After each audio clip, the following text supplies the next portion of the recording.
ଆପଣଙ୍କର ନାମର ପ୍ରଥମ ଅକ୍ଷରରୁ ହିଁ ଜାଣନ୍ତୁ ଆପଣଙ୍କର 2026 ବର୍ଷଟି କିପରି କଟିବ।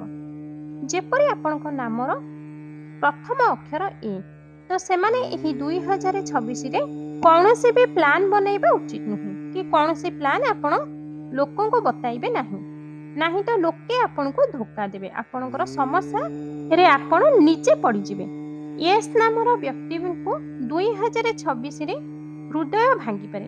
ଆପଣ ଯେତେ ବି ଲୋକଙ୍କ ପାଇଁ ଭଲ କରିବେ ସେହି ଲୋକ ଆପଣଙ୍କୁ ନିନ୍ଦା କରିବେ। ପି ନାମର ବ୍ୟକ୍ତି, ଆପଣ ଏହି କାମ କରିବେ, ଆପଣଙ୍କୁ ରେଜଲ୍ଟ ବହୁତ ଦେଖିବାକୁ ମିଳିବ ଏବଂ ଆପଣଙ୍କର ଅର୍ଥର ଇନକମ୍ରେ ବନି ରହିବାକୁ ପଡ଼ିବ। ଏନ୍ ନାମର ବ୍ୟକ୍ତିଙ୍କୁ ବି ସମ୍ଭାଳିକି ରହିବା ଉଚିତ। ଆପଣ ଯାହାଙ୍କ ଉପରେ ଅଧିକ ଭରସା କରିବେ ସିଏ ହିଁ ଆପଣଙ୍କର କ୍ଷତି ପହଞ୍ଚାଇବେ।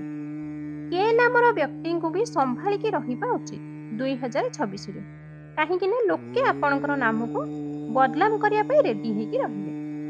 ଆର୍ ନାମର ବ୍ୟକ୍ତି, ଅପରଚ୍ୟୁନିଟି ତ ବହୁତ ମିଳିବ, କିନ୍ତୁ ସେହି ଅପରଚ୍ୟୁନିଟି ଭିତରୁ ଠିକ୍ ଅପରଚ୍ୟୁନିଟି ବାଛିବେ ଏବଂ ସେହି ଠିକ୍ ଅପରଚ୍ୟୁନିଟିରେ ହିଁ କାମ କରିବେ। ତ 2026 ମସିହାଟି ଆପଣଙ୍କର ବହୁତ ଭଲରେ କଟିବ।